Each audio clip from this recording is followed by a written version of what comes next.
Est-ce que Starfix, ça vous dit quelque chose ? Comprenez bien que je vous parle d'un temps que les moins de 40 ans ne peuvent pas connaître. Starfix, le magazine culte, fête ses 35 ans cette semaine.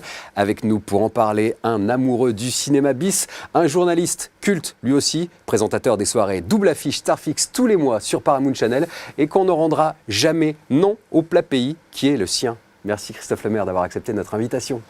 De rien une fois. Moi, j'aurais pas osé la faire. Dis-moi, Christophe, pourquoi 35 ans après les débuts de Starfix, on en parle encore dans les milieux concernés, on va dire? C'est drôle parce qu'à l'époque, nous, on faisait The Magazine intramuros, c'est-à-dire qu'on était une bande de jeunes cinéphiles fous, même de cinéphages, parce qu'on s'intéressait à tout, on allait tout voir. C'est vrai que la revue était très spécialisée sur le genre. Et évidemment, on ne savait absolument pas que la revue allait devenir culte. On ne savait pas par qui on était lu. On était vraiment enfermés dans des bureaux. On vivait littéralement 24 heures sur 24 ensemble. On allait voir des films ensemble. On partait en vacances ensemble, un peu comme les gens d'Actuel à l'époque, enfin un peu avant nous. Et après, c'est rentré dans la mémoire cinéphagesque, si j'ose dire. Ouais. Parce qu'on a parlé, je pense, on avait un ton particulier, on a fait des couvertures que personne ne faisait à l'époque, comme celle qu'il y a derrière moi. On a été la première revue de mémoire de cinéma en couleur. Bon, il y avait Première peut-être à l'époque, qui était en couleur, me semble-t-il, mais cinéma de genre, qui parle de genre, c'était la première en couleur. Movie était encore à fanzine, Écran Fantastique était encore en noir et blanc. Et on avait un ton, c'est-à-dire que chaque rédacteur avait un ton très particulier. Et c'est ce mix de tout ça, de passion de cinéma, de ne parler que de films de genre, de mettre en avant des réalisateurs qui étaient un peu honnis par la critique mainstream, ouais. Comme, je sais pas, John Carpenter, je cite ceux qui sont derrière moi, voilà, John Carpenter, ou George Romero, ou Tobe Hooper, ouais. ou McTiernan qu'on a vraiment mis en avant, McTiernan, Carpenter, Cronenberg, etc. Donc tout ça fait qu'aujourd'hui, avec le temps passé, on est devenu un peu culte, voilà, malgré nous. Ce qui est fou, c'est qu'à l'époque, c'était surprenant de parler de cinéma de genre, de parler de tous ces réalisateurs, de Paul Verhoeven et d'autres. Et finalement, c'est devenu quasiment la culture mainstream aujourd'hui. Oui, c'est la culture mainstream. Des fois, d'ailleurs, on se dit, mon Dieu, qu'avons-nous fait? Parce que quand on voit certains films de la culture mainstream aujourd'hui, quand on voit... je parle en goût personnel, quand on voit certains Marvel ou certains Star Wars, on se dit merde.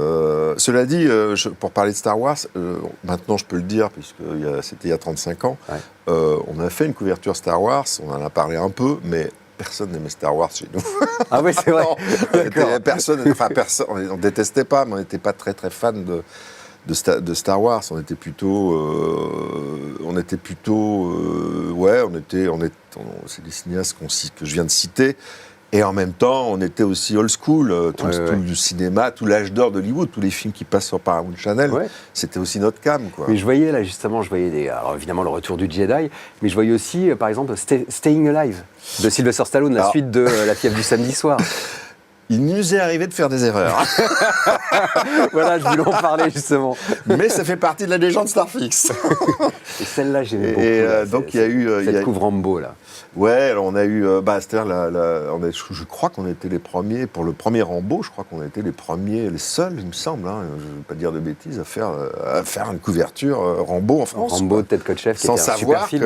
À l'époque, faut pas oublier que Rambo, quand le premier Rambo est sorti à l'époque, c'était une série B qui sortait en salle. Une simple série B, avec le mec qui jouait dans Rocky. Enfin, Rocky qui avait quand même gagné l'Oscar du meilleur film quelques années auparavant. Alors, il y avait évidemment ça, mais il y a beaucoup d'acteurs qui ont des Oscars et qui finissent dans des directs ou DVD aujourd'hui. Bien sûr. Je sais pas. Et là, c'était une série B. Pour la plupart des critiques de la presse, c'était une série B. Nous, on a vu le film, on a pété un câble, on a fait la couve, et on a fait, je pense, avec ce numéro, pas celui-ci, mais celui sur Rambo. Le numéro 2, je crois, ou 2, je crois. On a fait, je crois, une de nos meilleures ventes de Starfix, tout tout numéro confondu, 90 numéros confondus. Tiens, puisque tu parles de vente, pourquoi ça s'est arrêté Starfix? Je rappelle, hein, ça paraissait de 83 à 90, et puis ensuite il y a eu un petit peu un revival comme ça entre 98 et 2001. Je crois d'ailleurs que tu étais un des seuls historiques de la bande de la première diffusion à revenir sur cette version-là. C'était quoi? J'imagine que c'était faute de vente? Oui, c'était. Alors après, moi, oui, c'était les ventes qui baissaient. En plus, on s'est un peu écarté du genre. C'est-à-dire qu'à un moment, on ne voulait plus parler que de jeux. On était vraiment cinéphage, cinéphile. On a fini par s'ouvrir. C'est-à-dire que le Starfix des débuts, qui était vraiment sur le genre, en l'occurrence ces couvertures-là, après, on est devenu une revue de cinéma un peu plus traditionnelle. On défendait aussi toujours des films de genre, mais on défendait tout ce qui nous plaisait, en fait. D'accord. Et puis, je pense que ça correspondait... je pense qu'en fait, surtout, on est tombé... quand on a créé Starfix en 83, on est tombé au bon endroit, au bon moment, si j'ose dire. C'est-à-dire on est tombé là où il y avait un manque. Ouais. C'est-à-dire qu'on a parlé de ces films-là de la façon dont il fallait en parler, avec les couves qu'on a mis, comme numéro 1, Dark Crystal. C'est numéro 1, ça. Et c'était, voilà, et les gens se sont jetés dessus. Après,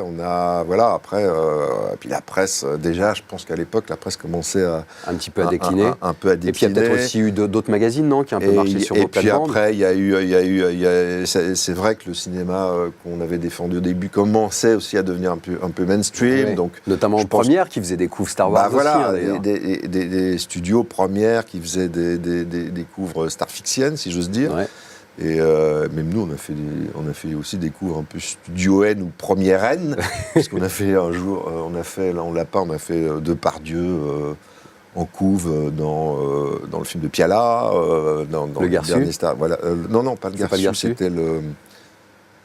non, ça c'est Dutronc. Enfin bref. Et voilà, donc c'est... Puis on avait fait un truc plus... les derniers Starfix sont tout aussi passionnants, mais différents, je pense, des premiers numéros, quoi. Ouais. Voilà. On vous a appelé d'une certaine façon, après coup, la bande de Starfix. Et il y a une génération Starfix de réalisateurs qui a émergé du magazine. Christophe Gans, évidemment, Nicolas Boukrieff, moindre mesure Doug Edline, qui a réalisé Brocéliande aussi. Oui, absolument. Et François Cognard, qui lui est devenu producteur. Oui, et qui produit. Alors pour le coup, qui produit des films majoritairement très très starfixiens. C'est-à-dire qu'il produit les films de Kate Forzani, qui sont Giallo, l'étrange couleur des larmes de ton corps, Laissez bronzer les cadavres, Amer. Donc lui, il fait des films, mais vraiment dont on aurait fait les couves au début des années 80. Toi, t'as jamais eu envie d'être réalisateur? C'était pas ton truc? Je suis trop paresseux. Trop paresseux. Puis surtout, j'ai vu mes camarades dans quel état ça les met, quoi.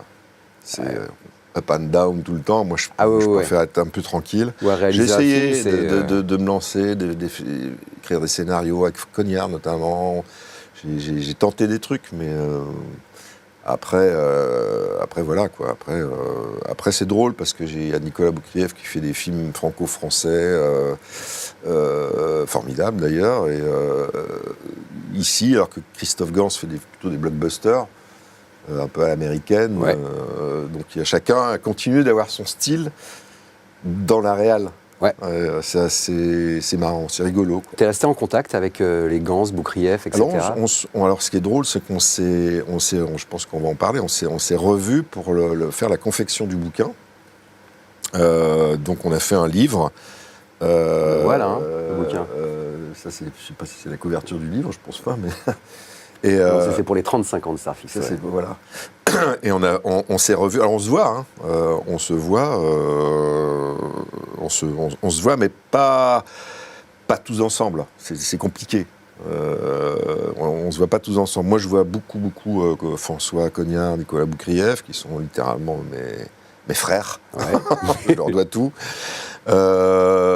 Et Christophe, ça dépend des années, ça dépend s'il tourne, ça dépend... pour info, je vais manger avec Nicolas, François et Gans la semaine prochaine. Voilà, parce et Gans, il en est où d'ailleurs, lui, tiens? Alors Christophe... surtout, il y a eu beaucoup de projets avortés, on se rappelle évidemment. C'est un spécialiste du projet avorté, parce qu'il a toujours des Christophe, il ne peut pas aujourd'hui, tu lui dis de réaliser un tout petit film à 35 millions d'euros, c'est pas assez. Ouais. Il a fait que 4 films en 20 ans finalement. Oui. Et en plus des films qui ont souvent relativement bien marché. Oui, mais le truc, c'est c'est très difficile aujourd'hui de produire des films. Même quand tu encore fais plus un du succès, cinéma de genre. Oui, mais Christophe, il a du succès. C'est-à-dire que ses films marchent. C'est-à-dire que même La Belle et la Bête, même si La Belle et la Bête marche moins bien que prévu en France, par exemple, il fait un carton en Italie, il fait un carton au Japon, donc il n'y a pas de souci là-dessus. Ouais. Mais après, pour des gros films comme ça, en France, c'est vrai que c'est en France, c'est pas une industrie comme à Hollywood, c'est très difficile. Donc il est sur un projet qui avorte, il rebondit sur un autre projet qu'il avait avant, qui avorte aussi pour revenir sur le premier. Enfin, c'est compliqué. Parce que là, au moment où je vous parle, il est sur 6 projets. Lui, dans sa tête, il veut faire... il y a 6 films qui doivent se suivre, mais c'est très, très difficile, quoi. Est-ce que Raon en fait toujours partie ou pas? Alors, Raon, j'en sais rien. Ouais. C'est vrai qu'il y a eu Raon, il y a eu Bob Moran, il y a eu... je crois même à un moment, on lui avait proposé des remakes. On lui avait proposé des remakes de Danger diabolique de Bava, de New York 97. New York 97, il dit non, je touche pas à Carpenter. Et donc là, je sais pas, il est sur 2 gros films et qui sont en parallèle, et c'est le premier qui se déclenche qui fera quoi. Dis-moi Christophe, sur Paramount Channel, en ce moment, tous les derniers vendredis de chaque mois, il y a des soirées Starfix, et je crois que tu as contribué à l'élaboration de ces affiches. On a eu la soirée, c'est toujours des soirées double affiche. Creepshow, La peau sur les os, prochainement Rio Lobo et Little Big Man.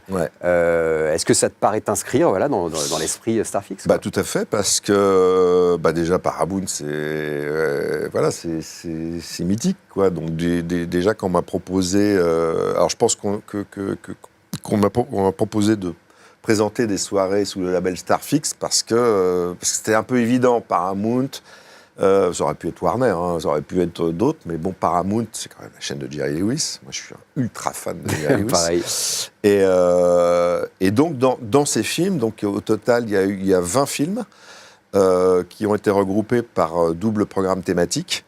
Donc ça peut être le polar des années 70 américain, ça peut être le western, ça peut être des trucs larges ou un peu plus précis, du programme Bronson, enfin voilà. Et on m'a donné une liste de 200 films, je crois à peu près, et il fallait que j'en choisisse 20 par thème.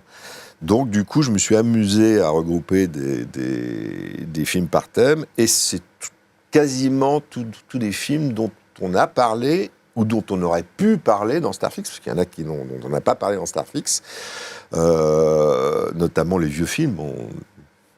Si, quoique, il y avait une rubrique télé dans Starfix à un moment, donc on a peut-être parlé de certains films, de vieux western avec John Wayne, etc., on passe aussi. Et donc voilà, ça correspond vraiment à l'esprit Starfix, à notre cinéphagie. Et de toute façon, nous on regardait tout. Alors, ça ne veut pas dire qu'on aimait tout, mais on était intéressés par tout. Donc, à partir du moment où on me fournit une liste de 200 films, quels qu'ils soient, moi, je suis content. Je suis même frustré de ne pas pouvoir avoir passé les 190 autres ou les 180 autres. Parce que là, il fallait pour les 30 prochaines années. Hein. Voilà. Donc, allez, on y croit. Donc, du coup, il y a de tout. Il y a du Bronson, du Steve McQueen, du Transformer, des films d'horreur, oui, il y a de tout. Il y a même des petites séries B, il y a de tout. Il y a tout et tout ce qu'il faut, et c'est tous les derniers vendredis de chaque mois sur Paramount Channel. Vers 22h30, 22h45, Bon, là, ce sera le mot de la fin. Merci beaucoup, Christophe, d'avoir accepté notre invitation pour parler de Starfix. Starfix, c'est vrai, c'était mythique, quand on était, moi en tout cas, ado, quand on découvrait ces couves, là, tous les mois, c'était quelque chose, quoi. Eh bien, voilà, sur Paramount maintenant. Eh ouais.